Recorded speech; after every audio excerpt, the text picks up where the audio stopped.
In the gray haze of a New York winter, there's a street in the Bronx where no one plays after sunset. The locals don't speak of it much, but everyone knows why. If you ask the old shopkeeper on the corner, he'll shake his head and say, some things don't stay buried, especially the bad ones. They say he comes when it's quiet, when the clouds hang low like wet cotton and the wind sounds like whispering voices. Children used to call him the Gray Man. They didn't know his real name, but the Budd family did. It was Albert Fish.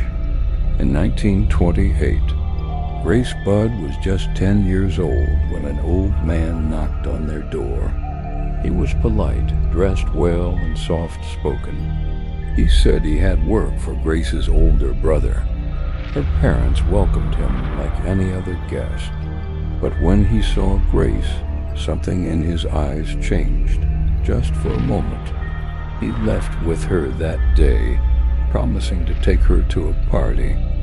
She never came home. 6 years later, a letter arrived. No return address. Inside was a note written in trembling script. It was a confession that twisted the stomach and blackened the soul. It spoke of how he took her, what he did to her, and what he ate from her. Her mother read it and collapsed from shock. They caught Albert Fish soon after, an old man by then, with sunken cheeks and a hollow voice. He smiled too often, like a man who didn't understand how smiles work. He spoke of voices from God. He said he was sent to do divine work. They sentenced him to die in the electric chair, but legend says he didn't scream when they flipped the switch. He laughed. And that's when the sightings began. A janitor at Sing Sing prison swore he saw Fish's ghost weeks after his execution, standing by the old generator. A guard quit after he found metal needles scattered on the floor of the execution chamber, not knowing how they got there.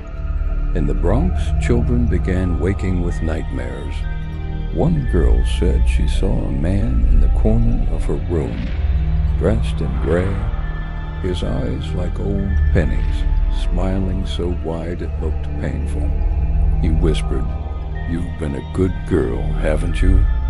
Another boy claimed he saw a man watching him from across the street, holding a bundle wrapped in newspaper. When police searched the area, they found nothing except a child's shoe in the gutter, soaked in something dark. And then came the letter, folded on the steps of a brown stone where a family once lived. Inside a single line, "I never really left, just waited till it got quiet again. Now, no one stays on that block past dark. Windows are shuttered before sunset. Children are called in early, and everyone avoids the man in gray, who sometimes walks the sidewalk, humming an old hymn and carrying a battered satchel, because sometimes monsters die, but the truly evil ones, they just linger